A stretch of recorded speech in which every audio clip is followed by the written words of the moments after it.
Hello, everybody. Scott Golden here with the Golden Opportunities Coaching YouTube channel. Welcome to those of you who are new. Welcome back to those of you seasoned veterans. What we do around here, is bring about conversation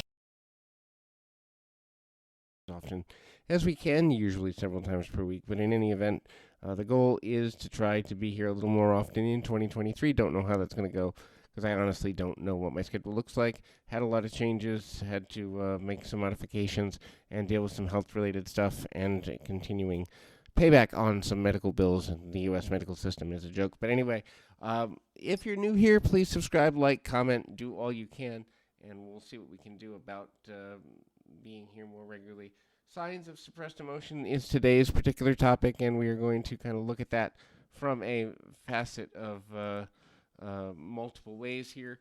So, emotional suppression, what are some signs of emotional suppression? First is the difficulty with the development and maintenance of boundaries.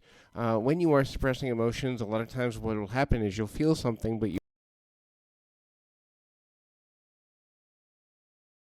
want or need, and so you will begin to ultimately get to a place where you no longer feel that it is safe or fair or right for you to express how you feel, and that becomes emotional suppression. Boundaries are important, and everyone can have different ones. There is no universal boundary that every person should enact. However, if a person is not comfortable with a situation, certainly has to do. The next thing is tight conversations. What I mean by tight conversations is conversations where you don't feel free to express yourself. If you're suppressing emotions, it's because at the end of the day you feel as though you are going to be judged, condemned, or negatively impacted by the things that you say, or how you say them, or the impact of the words that are coming out of your mouth. And so what happens is you begin to choose your words carefully and or try to have as short a conversation as you possibly can in an effort to avoid the conflict that you believe will come from being more open or more open-ended with the way that you converse.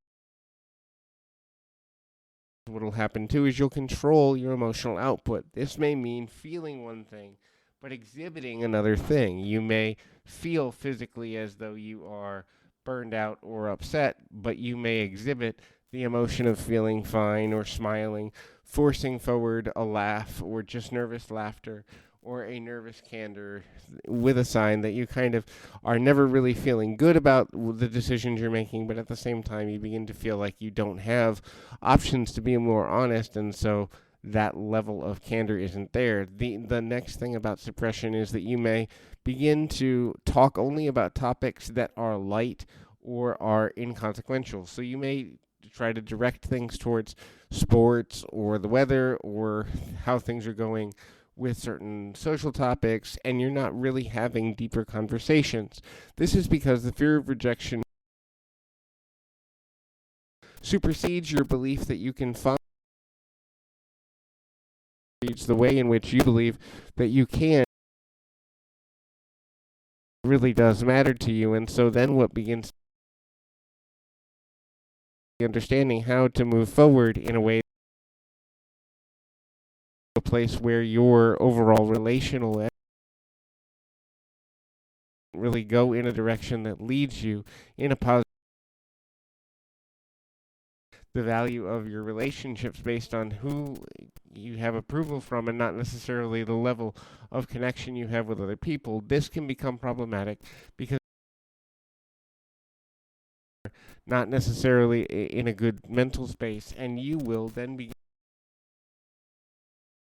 only when other people are giving you permission to be one within yourself or in a good mental space. And so that becomes problematic for a number of reasons. The last thing in this is you feel unsafe to express how you feel. The lack of safety can come out in multiple ways, but generally speaking, that lack of safety is going to come out in ways that will give you the feeling that you can't necessarily be honest because you'll be negatively impacted by being honest, and or that people will ultimately give you a reason to feel badly about being forthright with the way that you communicate.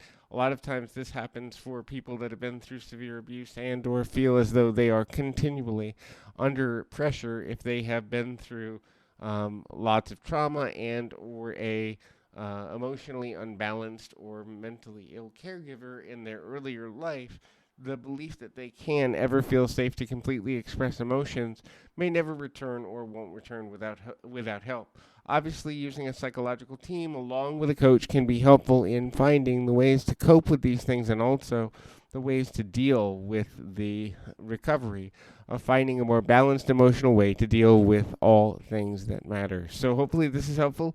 I encourage you to keep your feet on the ground, your mind in the moment. Till next time, everybody.